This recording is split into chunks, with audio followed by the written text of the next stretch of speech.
Hello and welcome along to All for United. It is Tuesday's edition of the United Daily. As ever, if you're watching this anywhere that isn't our YouTube channel, come over and join our big Red community. It'd be great to have you. It'd be great to get more Reds involved, having their say, and joining our little pub-like discussions here where we sit down virtually and have a chat with fellow United fans, pundits, ex-professionals, and of course, those out there that love to have an opinion on our club. So make sure you come and join us, youtube.com/All for United. I do this show every lunchtime, Monday to Friday, and I'm so excited about this one today because I'm joined as ever. Henry, we don't do as many shows together at the moment because I know I don't do much of the match reaction stuff, but Karthik always wants you on that match reaction show, as does Joe on World of Reds, etc. So it's good to have your company this afternoon. And also Peter Bolton, who is probably the Manchester United fan that everyone wishes they were. Home, away, youth teams.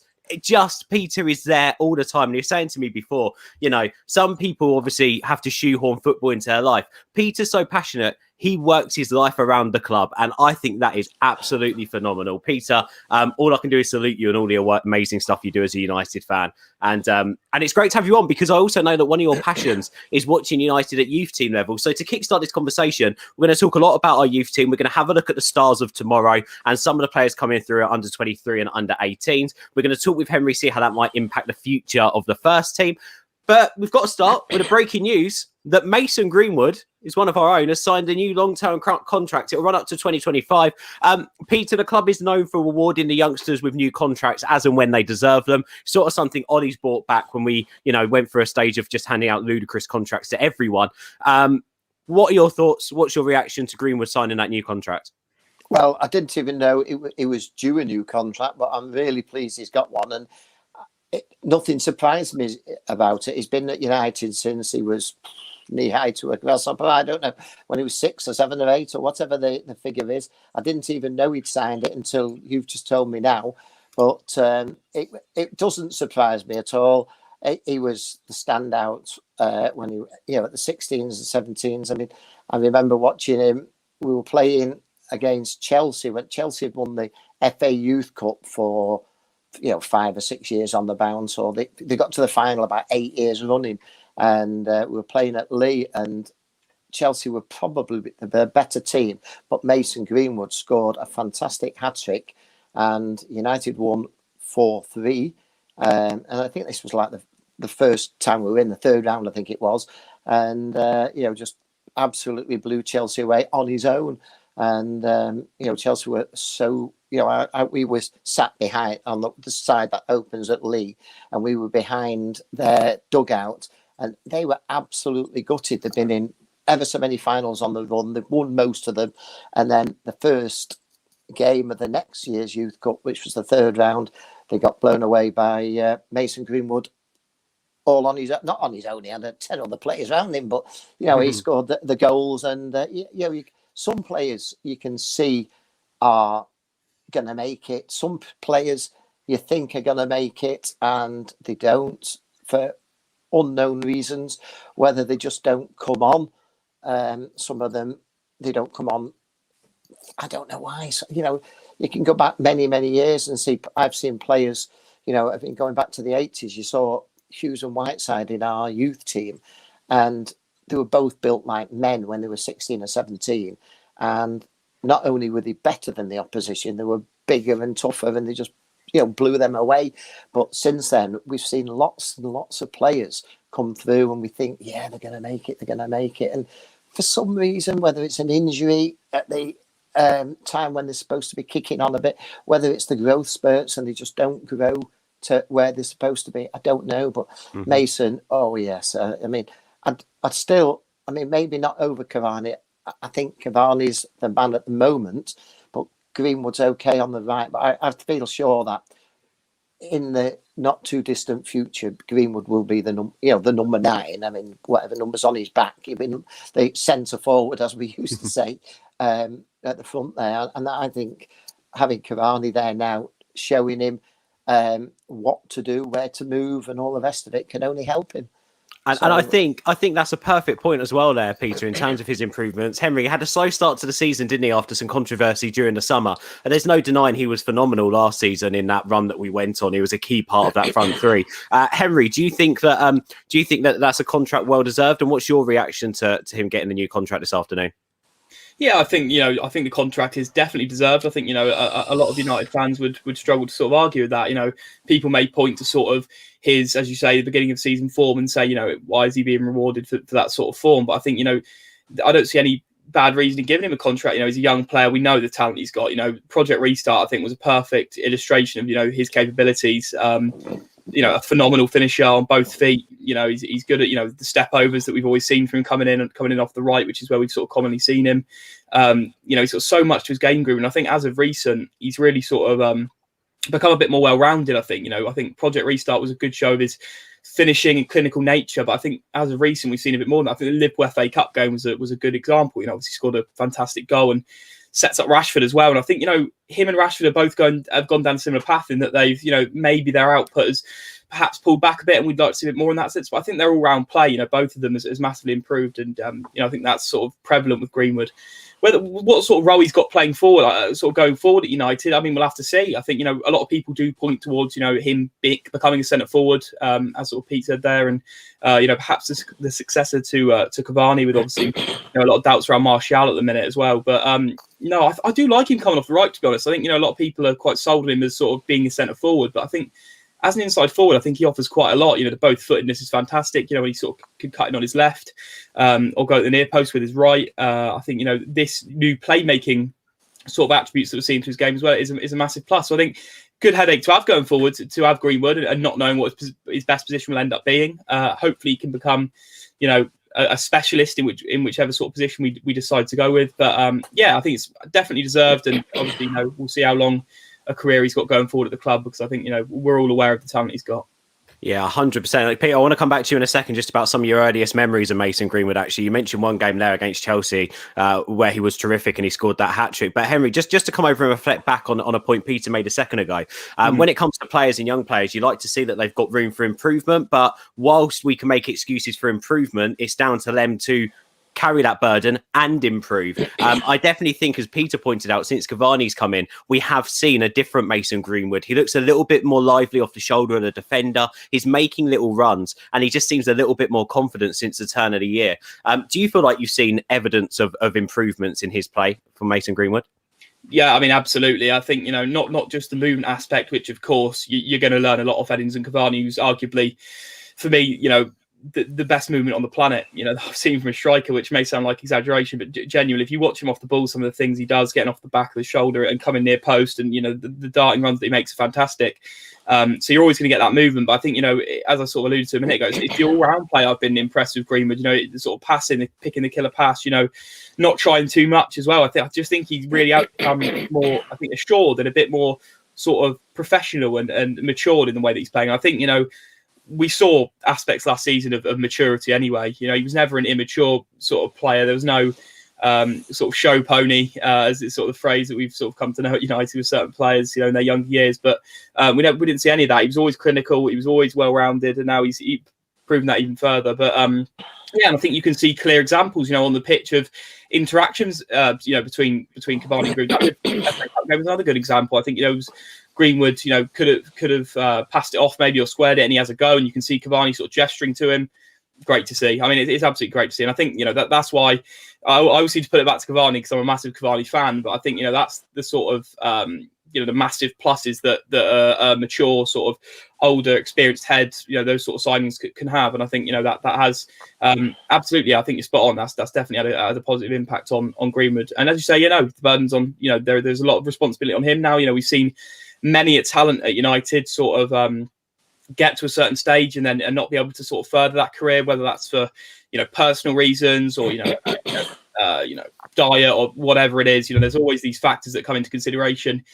But hopefully Greenwood can sort of keep his eyes directly on football and just sort of hit the potential that we know he can, because we've seen sort of the class and the talent that the lad's got.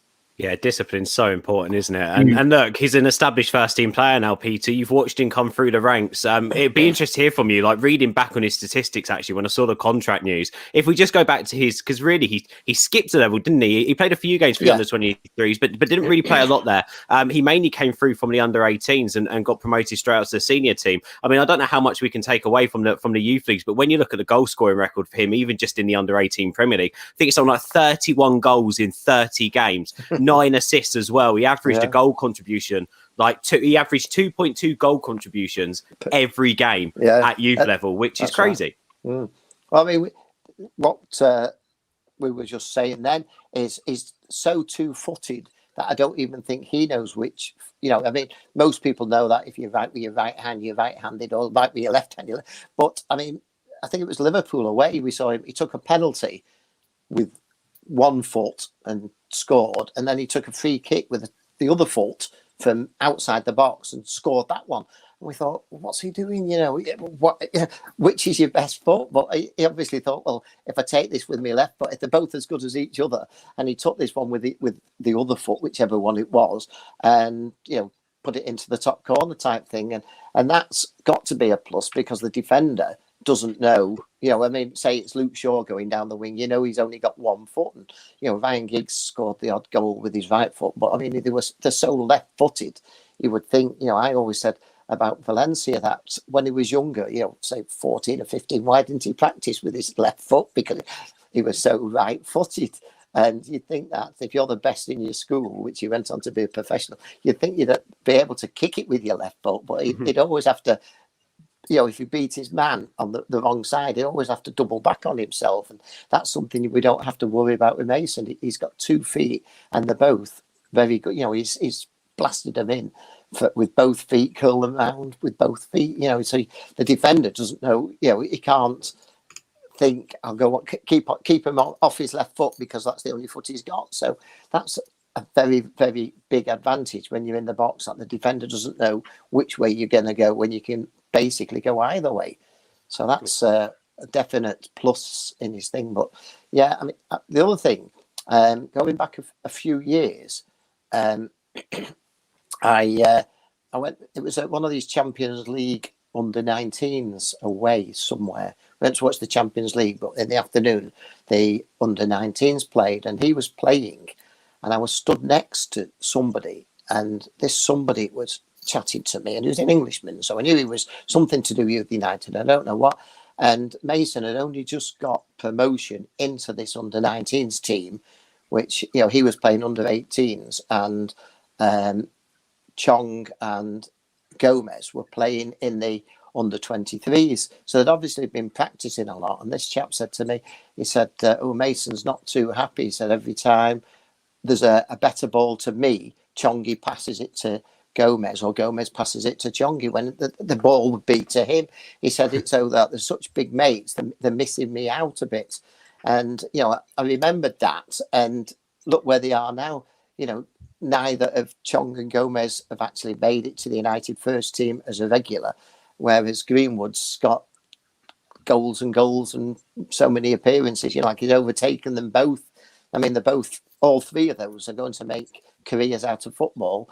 But talking just of United, Greenwood's going to make a good career. I expect he's going to make a good career, whereas Gomez has gone to pastures new, and Chong is still on the verge of, he's tried it at one club, didn't get in the team, sub every week. Now he's gone to Club Bruges, I think, and he's still not playing every game. Is it just, is he not coming on as much as what Mason has? And so pleased to see Rashi and Mason coming on like they have. Yeah, can I add to that as well, Peter? We said earlier on, how old is he now? You probably feel like you've been watching him for years, because you have done. On, he's 19 still. 19, he's 19. He's not 20 until October. Yeah, so he's 19 and not even a half. Yes, that's And do you know what? 82 games for the first team, 21 goals, 10 assists. Yeah. He's 19 years old. 19, yeah. That's bonkers. Because even in my head, Henry, the next question I was going to come over and say to you was, obviously Mason Greenwood, he looks like, and Peter, we might hit on this a little bit more after we've gone to Henry with you. He from his journey into the first team, he's a number 9. He's an actual striker. And we'll talk about him being an actual striker because he's so two-footed. At the younger levels, he seemed to be built to be able to take on the defenders. Then maybe now he needs to bulk up a bit more to hold off defenders and play more off a man. But with Greenwood, he's still only 19. I was going to say to you, if Greenwood comes on, how does he affect our future transfer plans? Because United are always linked with strikers, one being Haaland. Do we need to take the punt and give Greenwood his chance at 9 before we go in the market? Or do you think whatever happens, we still have to go in that market and we play Greenwood around that striker? I think it sort of all depends on his development, to be honest. I think, he's still... obviously we know how good he is, and I'm not using this to demean him in any way, because I think, we can see, and I've mentioned the attributes, the two-footedness is obviously an incredibly special sort of thing to have for a player, and especially a striker who's then, massively unpredictable in front of goal with that sort of attribute. But I don't think he's quite there in being our starting number 9. I think most would agree with that. And I think that's probably why we're seeing a lot of him on the sort of on the right, is because obviously, the right wing position has been a big problem for United over the years, probably since, Di Maria perhaps haven't had a natural right winger at the club, and hence he's been sort of shoehorned out there. Obviously now a bit different with sort of Hannibal Diallo as well, who's obviously performing well sort of at the youth levels, and we'll have to see how long it'll be before he starts getting sort of edged in. But with regards to transfer plans, I think it's definitely always in the conscious of especially a club like Manchester United, who are so sort of intrinsically connected to youth and youth development. It's always something that will be in the back of their minds. They've got to be, they'll always be wanting to try and promote youth where possible. And I think, if Greenwood's development, sort of continues and can really skyrocket in the next sort of season or two, then yeah, it will affect them. I don't know. I'd still like to see us personally go and sign Erling Haaland. I think Erling Haaland is absolutely unbelievable. Obviously knows Ollie very well, and a player I wanted when sort of he left Salzburg, but obviously didn't come to fruition in the end. He went to Dortmund, but hopefully we can sort of see him come to United next. And the only reason I sort of say that is because I think, with youth players, and one thing that's been quite good, I think, since Ollie's been in charge with the youth, is that we haven't been overly reliant on them. I think, especially this season when we've now built a very good squad, it's taken a couple of years now. We've had a sort of shaky squad where, youth players perhaps being played, overplayed and overexposed. Brandon Williams, perhaps last season as an example, was playing a lot of football when, we could have done with, a bit more depth in this season. Obviously, we've added to that by getting Tellez and Shaw's been incredible and fit, etc. So I think, when you sort of bolster your squad and bolster the first team, I think that's really, really beneficial to the youth. And I think, you look back at sort of Louis van Gaal's time at United and you think, the squad wasn't so strong. And then you get these youth players who are being sort of almost forced up into the senior levels. You think of Tyler Blackett and Paddy McNair and, Donald Love played a couple of games, I think. Borthwick Jackson was another one. Yeah, Borthwick Jackson, exactly. Guillermo Varela. There's a load of names that Van Gaal sort of shoehorned forward, and they never made a career for themselves, unfortunately, due to the sort of over-reliance on them. And, Adnan Januzaj as well, similarly, a player that I was a massive fan of at United, and obviously didn't make it in the end. But I think that's a positive. I think you've just got to keep bolstering the first team, and when you have that, you can then, you can play the youth players sort of, here and there, in cup games, etc. And I think that's what's best for their development, is not overplaying them, which I think, is a benefit we've now got with the squad now. Yeah, I think also looking at this, you mentioned Januzaj's name. Obviously, the game against Sociedad coming up. Greenwood loves to go in the Europa League, 5 in 9 and 2 assists as well. So fingers crossed he can bag a couple on Thursday. Peter, final part to play on Greenwood, I think, here, because I want to dig into some other youth players who are currently coming through the academy in the ranks. And me and Henry both want to learn a little bit more about your thoughts on them. With Greenwood, for you, is he an actual number 9? Is he a future United striker? And how far can he go? In terms of talent you've seen come through the academy over the years, how big a talent could Mason Greenwood be? He could be a big talent. We've said that with so many players, though. And to me, he's one of the best that's come through lately. You just need, things to go for you. There's a lot of players. I mean, like we've said with Adnan Januzaj, then things were going for him. And then I've just read this morning that he reckoned Louis van Gaal sort of forced him out. And I don't know where it came, but if all things were fair for Mason and injuries and things like that, and it also depends. I mean, like we're saying, if United signed Haaland, does that mean Cavani's not playing, or we're going to have both of those in the team at the same time, or in the squad at the same time. And where does that leave Mason? Right, because I don't think Mason's up to the quality of putting the ball in the back of the net as Haaland is at the moment. Haaland's probably got a couple of years older than he is. Cavani for the experience. But I mean, if you're buying Haaland, does that mean we're selling Martial sort of thing? You know, I mean, the progression of the football club is always bringing in better players or pushing youth team players through, which, you know, like Sir Alex did in 90, whatever it was, 96, wasn't it? You won't win anything with youth team players. I mean, if Twitter was around then and we'd got rid of Vince and Kanchelskis and was it Hughes as well, and bringing in some youth team players, there would have been absolute meltdown. And yet we lose the first game and go on to win the title quite easily at the end. And, you know, and it's just, sometimes there's a bit of luck, but sometimes the manager or the coaches see something in these players that, yes, they're going to do it. I mean, nobody, I don't think, would have said that the six that they call the class of 92, which was really from 3 different youth teams, because Giggs was a year older and Phil Neville was 2 years younger. So they were never all in the same youth team. But I don't think anybody would have thought, all those 6 would come through, and there were more than that anyway. You know, at the same time, if you get 1 or 2 players through a youth team, and the last 10 years, there's 20 players that are going to come through. So it is, but you just need a bit of luck. I've seen players, I mean, let's just say the 2 Keane twins, when they were coming through, if you'd have asked every single youth team fan and coach, we all knew that the centre forward, Will Keane, looked a better player than the centre half, Michael Keane, right? And we all knew that Will Keane would probably make it, and, you know, set as a centre forward better than the centre half. He gets a bad knee injury, and he's now, don't ask me where he is now. Is he somewhere, Wigan or something like that? Do you know, Peter? Playing straight there, and I've got a good example of that. One player for me who I really thought was going to grab the ball by the horn, so to speak, and go on to become potentially one of the greatest ever English strikers from what I saw of him at youth team level was James Wilson. Yes, everything about him. He just reminded me so much of Michael Owen. Everything about him. And I was convinced in the modern day, when he was breaking through, he could easily bag 30, 40 goals a season, like that good. And I felt like his whole career was gone. He's still only 25 and still trying to make a career for himself out there. Well, he's down bonkers, isn't it? Salford in isn't he? Fourth division. He went up to Scotland and couldn't, I mean, I'm not calling the Scottish League, but there's only 1 or 2 teams in the Scottish League, and he couldn't even get loads of goals up there. And you're right, that there's some things go right for you and some things go wrong, and like with the Keanes, it's just gone so right for the defensive one.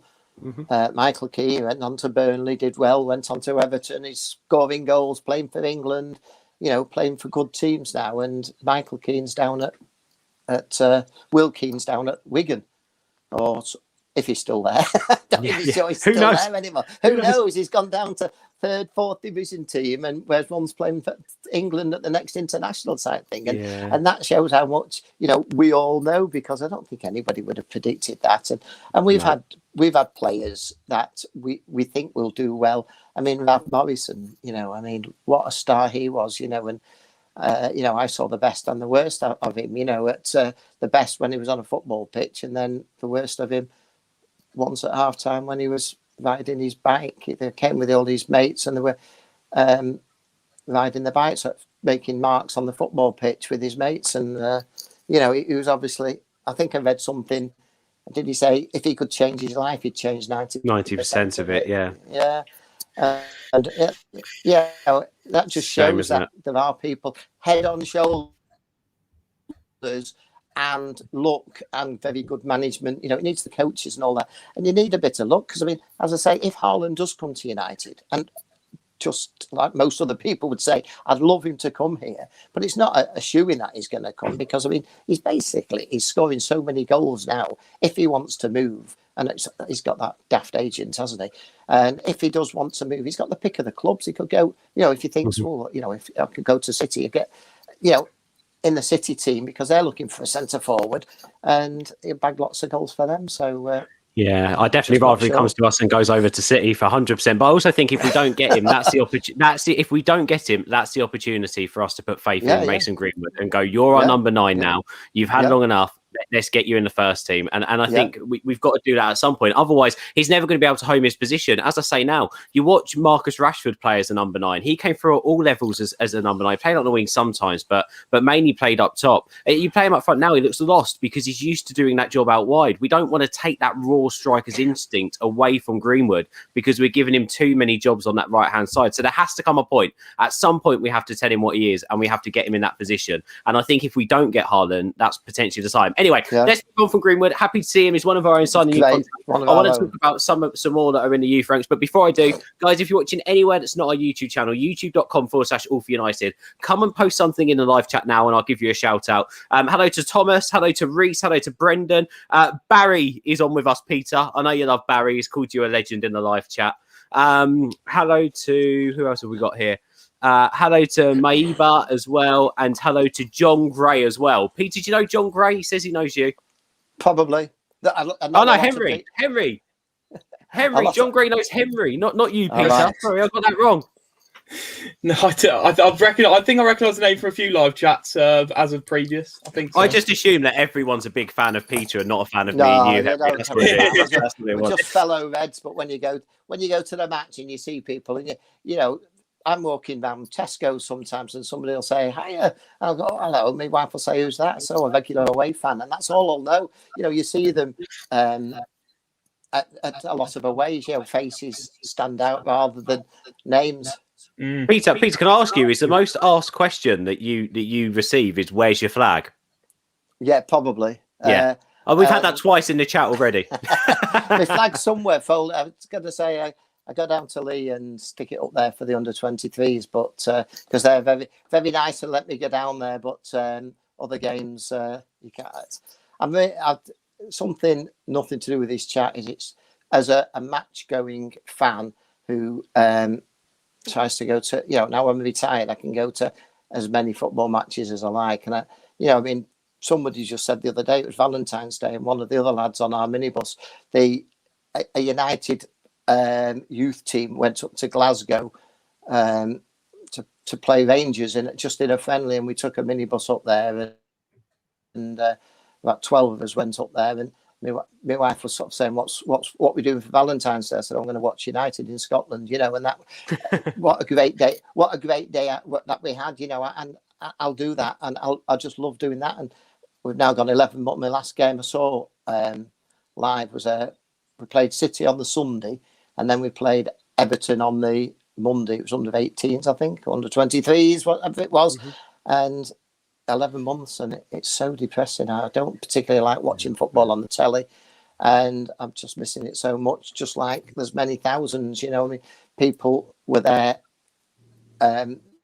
Press were at the last couple of games saying, "Oh, it's freezing here. All you people at home in the warmth." And I just shout back at the telly, "I'll swap you anytime.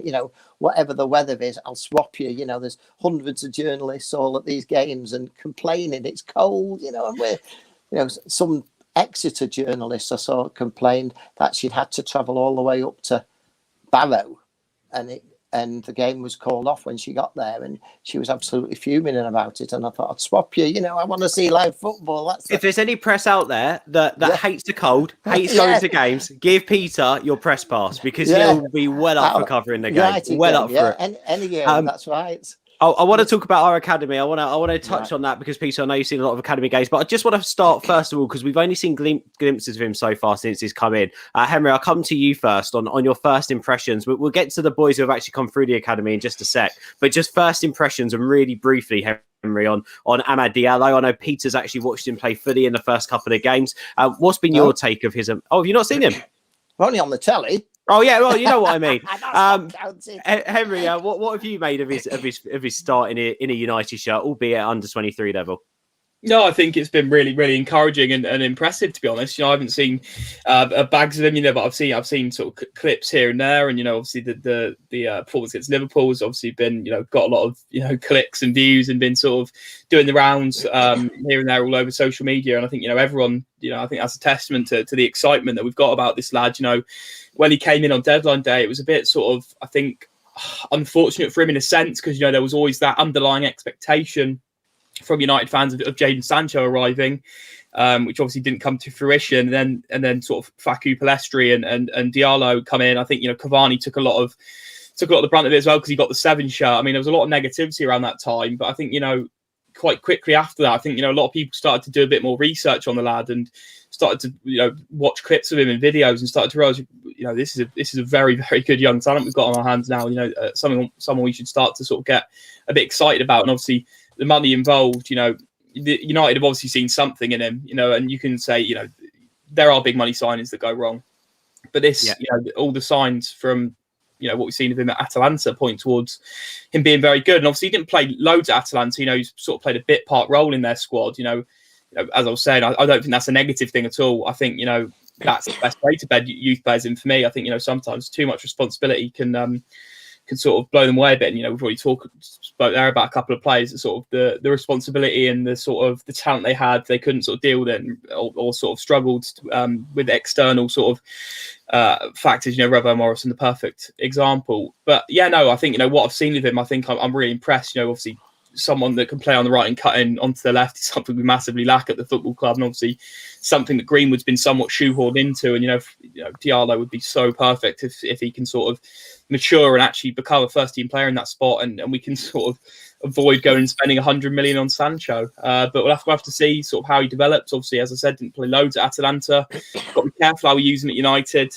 Still very young, but I think we've seen obviously the Panenka penalty against Liverpool, bit of swagger, bit of confidence. Always good to see from a youth player.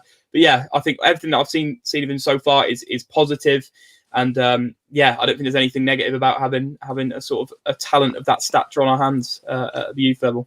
I'm going to ask you all the questions as well after you've given your thoughts on particular players. I'm going to ask this question as a blanket question because I think it would give us a good sort of gauge to see where they're at the moment. So, Henry, what do you think? Do you just yes or no if you want to? You don't have to over elaborate. Do you think we'll see Hannibal Diallo in the first team this year? Yeah. I think we will. I'm not sure what kind of game it will be in or what context, or whether it will be a substitute appearance or a start. But I think we've got Europa League games. We've got we've still got the FA Cup. Those games are getting bigger in magnitude as the round's gone, obviously. But I'd say without elaborating too much, I think we definitely see him. Whether that's a bit part role or how many minutes, I'm not sure. Peter, you see many players come into the club, especially young players, and play maybe a level below where they potentially should be to start off with, to get used to the culture, to get used to the club. What have you made your first impressions of Hannibal Diallo? Is there a star in there, do you think? Well, I think that a lot of people are wanting him to be in the first team before I reckon he's probably ready for the first team. He's 18 years old, right? However good he is, right? I mean, it's great to have a Ronaldo back in here at that age, but he's 18-year-old, come from a French-speaking African country, gone to an Italian-speaking club, right? So he probably doesn't speak English. Right? He's now in a bubble, whatever it is, with the first team, but playing without even meeting the players from the under-23s. So I think we've got to give him the benefit of the thing that things aren't good for him at the moment, and yet that performance against Liverpool, was it Liverpool? He's 2 good performances. I don't know how many. He scored 2 goals, or 3 goals, and he's quite a few assists as well. And this is playing with players that he's not even training with, because he's training with the first team bubble. So yes, I think he'll come. I don't want him rushed in, because at the moment I do think, like a lot of players, lots of things, Twitter and Instagram and Facebooks and all this, people want him in and they're desperate for him to be starting against the next game, whoever, the FA Cup or the Europa, which I want us to win one of those. I'd rather win a trophy and finish in the top 4 for next season, but I really do want to win a trophy. So I don't think Ollie should be putting very weakened teams like what we'd qualified and we played a standard, and the whole 15-man squad was completely different. But it must be really, this COVID stuff, it must be really difficult for him to connect with the other players. I mean, he got given that penalty, which was, I just rolled with laughter when he scored it. He ran up and dinked it down the middle and the goalkeeper went. And then I think a lot of people have misunderstood the quote from Ollie when somebody asked him about Diallo. He straight away took the pressure off Diallo and started talking about Joe scoring the 4 goals. And Hugill could have got the 5th goal, right? But Ollie said that in the press. Oh, he said, I wonder why Joe didn't get the 5th goal. Well, that was, I think, taking the pressure off Diallo, that people expected it. But Joe said, well, I've never even met the guy before because we're in different bubbles. The first time we've seen him is when we can't even get changed in the same dressing room. So they come on the pitch together and he's already got 1, 2, 3, 4. And when the first penalty came up, I think he wanted to take it, being a first teamer now. And Joe Hugill's only a youth team player. So Joe takes the penalty, scores. We get up to the 6th goal, and then he said, well, you can have this one now, which is very strange because normally the penalty taker is the penalty taker and you don't mess about. But I do want to see him as early as possible, but I don't want him pushed in and have a not good game. Right? I'm not saying a bad game, but just not do much. Come in for the last 10 minutes of a game and get your 3 out of 10 on the how did the player play at the end of the thing, dent his confidence, and then social media will say, oh, look at him, he's not a 20 goal every game bloke. I mean, give him time. He's such a young kid in a completely strange place that's training with one team, playing for another team that he's not training with. But I've got high hopes for him. Yeah. He also has a big price tag on his head as well, which obviously doesn't help any player at such a young age. But let's hope, fingers crossed, it's a good first impression. Well, Peter, can we just say about this price tag? What was the price tag? You saying it's like 39 million or something? Yeah, so I think it's rising to 38. Yeah, I think the initial fee's whole thing rising to. Now, I hope we have to pay the 38 million because I'm sure it's half of that, and the rest of it is on appearances and Ballon d'Ors and Champions Leagues. And, let's hope he does get 3 Ballon d'Ors, and let's hope he does win the Champions League 4 times and we have to pay the full 45 million for him because, it's not 39 million up front and we lose the lot if he's a flop, is it? United, like that. United love that. We'll give you an extra 5 to 10 million if he wins the Ballon d'Or. We love that little agreement that we chuck into the young lads. And as you say, I'd rather pay it than not. I want to talk about 2 young midfielders now, Peter, in the under-23s. I'm probably going to absolutely butcher their names because I know one young lad. Did we pronounce it Puigmal, who I've seen play a few times? I think he's sensational. And Hannibal Mejbri, who's just different gravy. Tell us a little bit about how those 2 have come on this season. Well, Hannibal is my favourite. Now, the other day, I don't know whether I read it or heard it in commentary, but somebody called him the Jack Grealish of PL2. And I thought that's a perfect description of him. I mean, I'd love Jack Grealish at Old Trafford, but he's not, so let's forget him. But Hannibal, the other night, me and another friend who was watching it, we said, right, we're going to count his how many times he's hacked down, because the game before the last one, it must have been 15 times. And he gets so frustrated about being hacked down all the time. He then gets booked by shouting at the referee to say what's going on.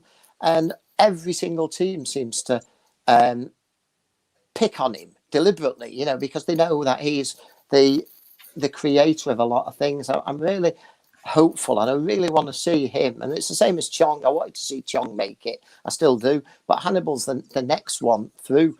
And he creates so much. He just drops the shoulder and goes the other way. He's a really, really good player. And we played Leeds in a youth cup match at Old Trafford. It was, and Leeds, they brought a couple of thousand fans, which is unusual for them. But I just think it was because they were playing United. United had quite a lot of 1,000 fans down the Sir Alex Ferguson stand, and Leeds had that. And right from the start, they were booing him, right? And so even the Leeds fans must have known about him to start giving some youth player a lot of stick in the beginning. And Leeds were absolutely clogging him all the time. And every club's doing it. And this last match he played before, the penultimate match, he got clogged so many times. We just said, right, we're going to count how many times he got fouled. And he went down in the very last match he played and bounced on the ball in the very cold weather, and he's done his shoulder in, so he got subbed after about 20 minutes. So the count was off then. But I really do hope and want him to be a first team player, and I've got so much hope for him. And what about Hugill? Well, he's as good. There's so many, he's another player that could make it, but there's players above him, I think, in a similar position. We've got Garner, right? And Garner, to me, looked good last year and the year before. And I thought he's going to be a first teamer. But he's gone out, not done very well at Watford, but I've read he's played 3 or 4 games for Brilliant for Forest now. Yeah, and he's been man of the match I was speaking to my mate Peter, who's a Forest fan, who said that he's just so impressed with James Garner. They cannot believe how good he is, and that if United don't want him at the end of the season, they'll take him. Honestly, that's right. But there's a few midfield players. When we went to that tournament for the Europa at the end of last year, you think Galbraith was taken. He was part of the bubble or whatever they want to call it that went out there. He didn't get any games, but he was part of it. So there's so many midfielders coming through, but they're all very young. I mean, like Chong, he's 21 now, and he's sort of gone. And if he's not going to make it, he's not going to make it. I'm still there, but somebody like Hannibal, and I'm not exactly sure how old Hannibal is, but I reckon is he just 17 or just 18, something like that? He is just 18. Yeah, he's 18 a couple of days ago. A couple of weeks ago. So he was at the start of this 17. He should be playing in the under 18s, but he's ripping it up for the under 23s. And the under 18s are top of the league. The under 23s are now up to about 4th. The first team are up to about wherever we are, 2nd. So, things are looking up for us. But I really do hope Hannibal in particular. I mean, I hope any of them do well. But I do think he's got something special about him that people look up to. But he's got to get protection from these league, Premier League 2 referees, because I think United made a bit of a statement the other day about it for referees to start looking a bit more, because they wave it on, and I don't know how many penalties he's brought for United's 23s, but they do pick on him, and I don't is not like Grealish. I mean, Grealish had far more fouls than anybody else, and people say he dives. I thought, well, he might get down early, but they're not dives. Everybody's down just kicking him. So, Henry, I think it's really important what Peter's saying there, that the big peripheral talent that we've got coming through the pool, not just in the under 23s, the 18s, but also out on loan, are talented midfielders, and especially players there maybe who could come in and do a job as a backup option to Bruno Fernandes. Now you've got Van der Beek, who question marks are still being raised about him by some people. People still on the fence at whether Fred and McTominay are potentially good enough. I'm just saying what other people are saying. I'm not saying these are my thoughts. But when we've got a plethora of talent like Garner, Hugill, Mejbri, like knocking on the door, that's a good thing, isn't it, for us? It puts us in good stead, because it means we can bring through our own and not necessarily have to go into the market to replace every single player. Yeah, I think absolutely. I think that's always, as I've already said, that's something it's obviously tied to the history of United and something we've always liked to do. And I think if the sort of the talent is good enough, then I think there's no reason why not to bring them through.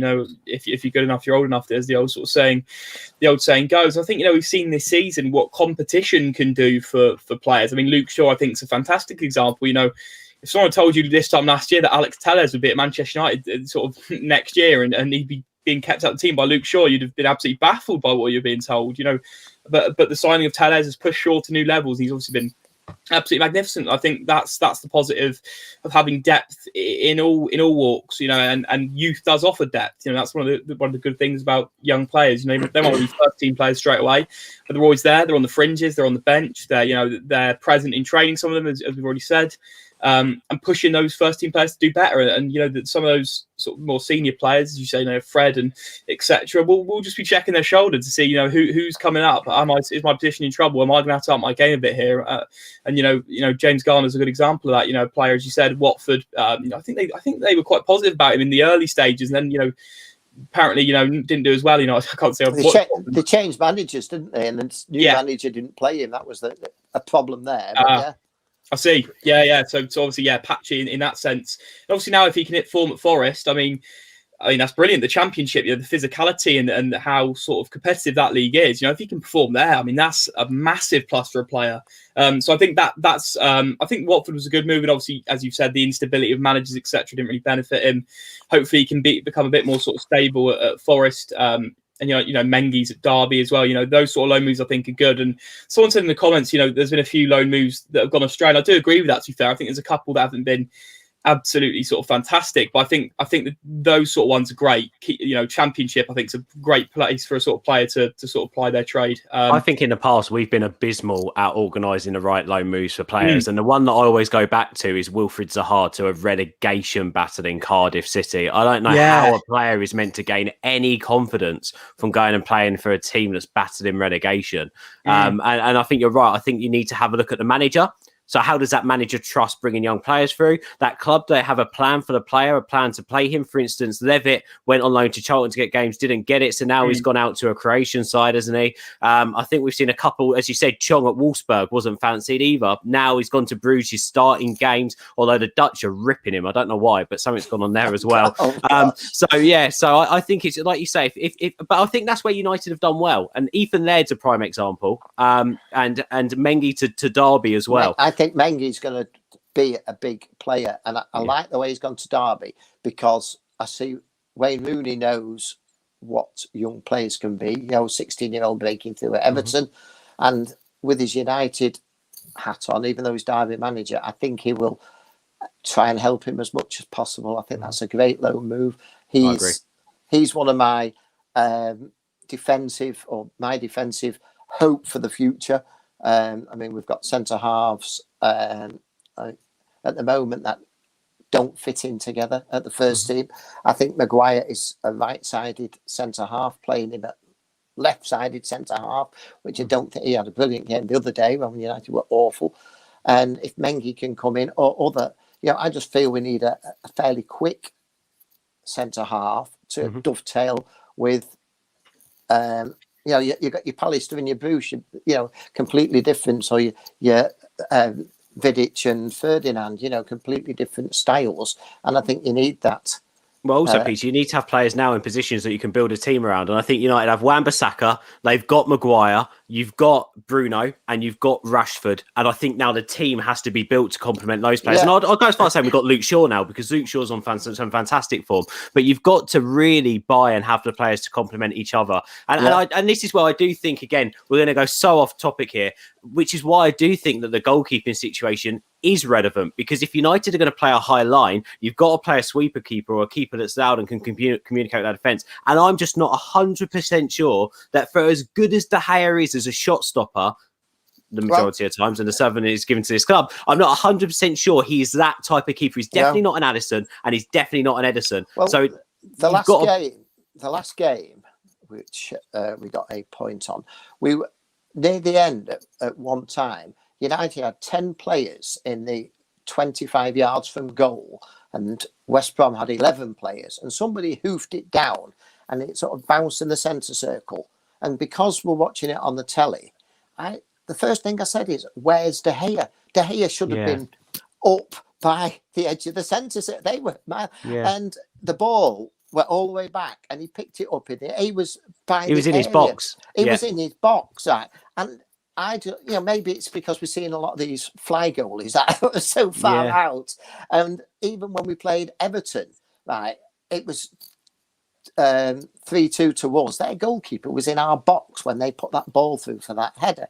Right. I don't know when the last time I saw De Gea in their box. I don't know when the last time I saw De Gea. Peter, he couldn't win a header in the opposition's box. Come on. I don't know when the last time I saw him outside his 6-yard box. I sometimes think, I'm not calling him because I think he's a fantastic goalkeeper.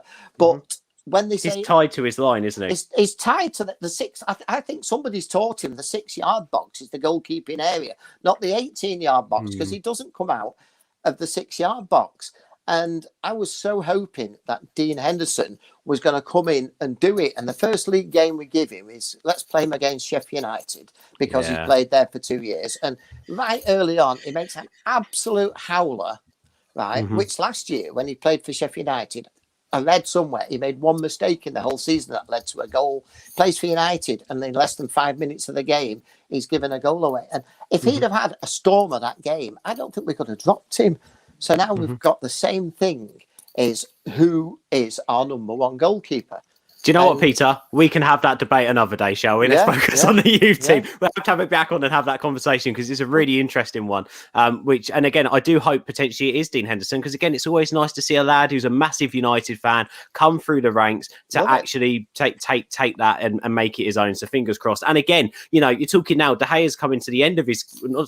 Not in that. So I'm not saying he's got 2 years left, but he's now at his peak. His ceiling isn't as high. Henderson can still learn and get better and add attributes to his game, and you can only hope that behind the scenes we're developing him. I want to go through a couple more names, guys. So let's keep this brief because I know we're already nearly at the hour mark.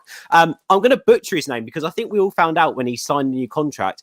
You don't pronounce his name Shoretire. That's not actually how you pronounce it. No. I don't know if anyone wants to have a go, but I'm not brave enough. But Peter, you know who I'm talking about. I do.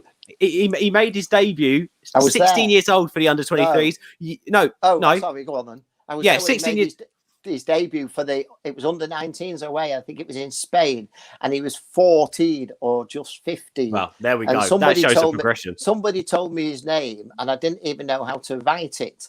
Right, on a Twitter feed or whatever, and I'm sure they said Shoretire or something like that. And I Shoretire, right, and then the MUTV commentators have been calling him Shoretire. And then on the very last game we've seen, they've gone back to, they said they've met his family and they're saying it's Shoretire or something, which it's all spelt the same, but let's call him Shoretire, Henry. That's who he is. Shoretire, we know him. But look, young lad, talking about ages and players breaking through. Shoretire is 17 years old still. He's now playing for the under-23s.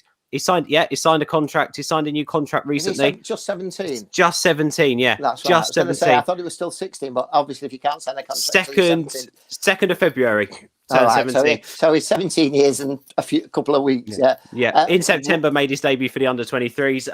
How excited are you about him? I see that he's been added to the Europa League B list for the squad today as well. He's training with the first team. Surely the sky's the limit for this lad. This is the next wonder kid. I think so. And the other day when he got his hat-trick, and not only did he get his hat-trick, all the 3 assists with Diallo, I thought, well, that could be, because sometimes, if two people can find some connection, right, when they're training and that, I really do think he's going to be a good player. I really hope so. And again, a bit of luck. He was very small. Whenever he needs to bulk up a bit. I've bulked up too much, but he could do with bulking up a bit. But I really is one of my wants to be a first teamer, a regular, not just a first team and get 3 appearances and 1 assist and be shipped on to the next division down or whatever. I really hope he's going to be one that's going to be there. And again, you need a bit of luck, don't you? Rashford had all the luck to get into the first team.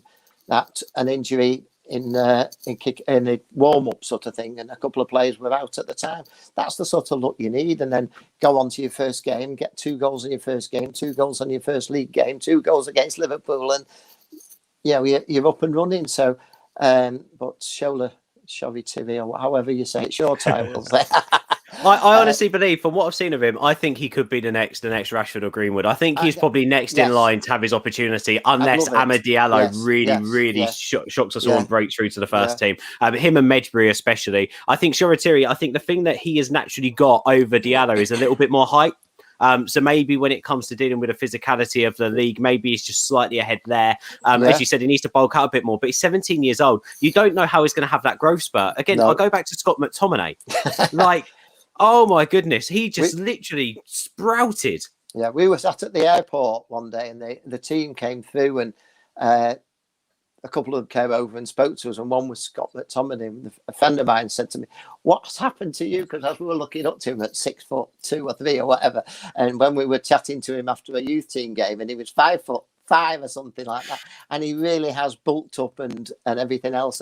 So you just don't know, because at different ages people are having the growth spurts, and when Scott McTominay was playing for the under-18s, and then he was out for the best part of a year, right? And United don't see, your private medical records are your private medical. So they never said he's out because of his growth spurt. They just sort of went round it, didn't they? And then suddenly he's back. And I mean, another one that's a big lad and a big future for him. I think he can play centre half, and I think he can play attacking midfield as well. Yeah, Shoretire then, one of the ones that Peter's most excited for, and also Mejbri mentioned earlier on. Henry, you've heard a plethora of names. You've heard a load of names on the show here from Peter and from myself. We haven't even hit into McNeil in the under-18s. That may be a different show that we're focused on the under-18s, but a very exciting talent. And Hugill, we haven't even mentioned Hugill. McNeil and Hugill both came in, and it surprised me because they're, give or take an odd month, they're both the same age. One came from City, and somebody said they scored 600 for City. I don't know what they're counting in training or whatever. One came from Sunderland. Now, Sunderland have got a really good academy, but for 2 seasons, they played something like 20 games over each season, and they won 1 out of about 40 type thing. And they're having some really poor results, and we nicked, bought, whatever the word is, Pye and Hugill, both from Sunderland. And imagine both McNeil and Hugill, and I don't know who's the better of them. One's striking for 18s and one's striking for the 23s, but they're both 17. I mean, there's nobody in our under 23s that can't play for the under 18s at the moment. Every single player, they are Galbraith or Stanley sort of thing, but the majority of them are all available for the under 18. So, when the Youth Cup starts, if it starts, we've got a heck of a, if the club want to do that, Diallo could play for them. I think even Mason Greenwood could play for them in the Youth Cup type thing, So it depends on which way you want to go. Because I think as a United fan as well, Peter, and you'll probably echo this. I'm going to come over to Henry in a second. Well, actually, Henry, this is probably perfect for you. Just hearing all this, hearing the ages of these players that we're saying are the ones to watch and their opportunities, they've still got long careers ahead of them before they should even have any right to get into the first team at Manchester United. It just goes to show that even if we've got question marks at first team level about the way that we conduct our business, at youth level at the moment, we've done some fantastic business recently to build our academy to what it is at the moment. Yeah, absolutely. And I think, that's one thing, there's not much we can sort of praise the board for in a lot of ways. And I know a lot of people sort of get their tails up about the first team business and the way that's sort of been handled over the years. And I think rightly so, the incompetence is there for all to see. And I think, I could sit here all day and go into the deals that have failed and the silly contracts that have been handed out, etc. But yeah, I think, the youth team business is something that's really sort of improved as time's gone on. So many signings in the summer. I couldn't list all the names. I think, Gerardo was one of them. There's a couple of lads from Spain, I know. Him being one of them, and a plethora of other signings, Palestri and Diallo. There's been this more sort of approach now. Obviously before the new Brexit rules come into play as well, signing some foreign talent, bringing them into the youth as well. And obviously, there's always going to be fantastic homegrown players around Manchester United who want to play for the club. We've seen that over the years. There hasn't been many crops of years that I'd say there were, not one player has made it through. There's always someone who comes through and plays a role. As you say, we've got so many, you can sort of look to, as you say, Dean Henderson's come through, and Rashford, Lingard, obviously out on loan at the minute. We'll see if he ever comes back to United, doing well at West Ham though. So that's good to see for him. But yeah, it's fantastic. There's absolutely nothing sort of, negative to say about it. I was just going to say about Shola. I'm not going to say a second. I would say it's Shoretire personally, but there you go. Been pronounced a different way. But I was talking to last week on a podcast with a guy called Harry Brooks, who's a coach who he does one-to-one sessions with youth players. And I asked him who he thought was the sort of the biggest young talent at United to look out for. He did say Shoretire or Shoretire. He said that he thinks he's the biggest talent. He said that he saw him play at an under 12 tournament years ago, and there were big clubs present like Bayern and all your European giants. And he said that he absolutely lit up the pitch, and instantly was on his radar. And he said he's been sort of following him ever since, which I found interesting. That he was sort of earmarked by someone who's coached and understands the game from that sense, and that's really assuring to hear. And he's a Spurs fan as well, so he's not even a massive United fan, but he's had this lad on his radar for a long time. So yeah, I think the club has got to be praised with this sense. We may have had some players that have sort of slipped through the cracks over the years, and people say the academy isn't quite what it was, but there's still some top talents coming through, and I think we've got to be positive, and we've got to be ambitious, and we've got to support these lads who are coming through. And as you say, the more homegrown talent in the squad, the better in a sense, because it's always nice to see these homegrown United fans from the sort of local areas coming through. 100%, and long may the tradition continue. And I'm sure, as Tom Clare would say, although it is the Busby way, we've got to go back to the Moo Jack. So do your research and go back and have a look at where the history at United started when it comes to the youth. I just wanted to point that out, because if I didn't, Tom would give me a kick up the backside for not doing so. Guys, thank you for getting involved in the live chat. Make sure you hit subscribe to All for United. We do loads of content like this, and it's been a joy speaking to Peter today. Peter, you're getting a lot of praise in the comments from people who love you, including Barry has sent me 3 messages to say, Ben, can you please tell Peter is a legend and that I'll catch up with him soon? So there we go. You're going to have... Tell him we've still got his bedroom ready for when he comes over. He can stay here whenever he likes, And as I said before, he posts all these programs get sent over here now because he can't come over now. I don't know what it's going to be. My pile of programs that belongs to him. I don't know how you put up with him. He's lovely guy. Yeah, he's a good guy. He does it's a Thursday. Barry, who we're talking about, Doc United, will be on with me. Him and Neil do every Thursday. Tomorrow, we've got a really, really decent show coming for you as well. It's going to be an extra busy one as we look ahead. It's a tactical preview as we look forward to, obviously, the game on Thursday night. And then on Friday, I know we've spoken about centre-backs on this show today. We actually have a La Liga journalist joining us to talk about Jules Koundé and his rise over the past 12 months and why United should be looking to sign him in the summer. So make sure you join us for that. We're going to get out of here now. That's it. Tomorrow, it's Dale O'Donnell from Stretty News and Danny Nardiello, former United player, joining us on the show tomorrow. Yeah, and he's a cracking lad. He talks so well about... he's an ex-professional, you expect him to, but he talks so well on football and uses past experiences with everything he's said, which is just fantastic value. So, guys, subscribe to the channel, youtube.com/All for United. Listen to any of these shows back on the podcast platform of choice. Just search All for United, United Daily. We're going to get out here. Thank you for joining us. Stay safe, guys, and we'll see you tomorrow. Ciao for now. Bye.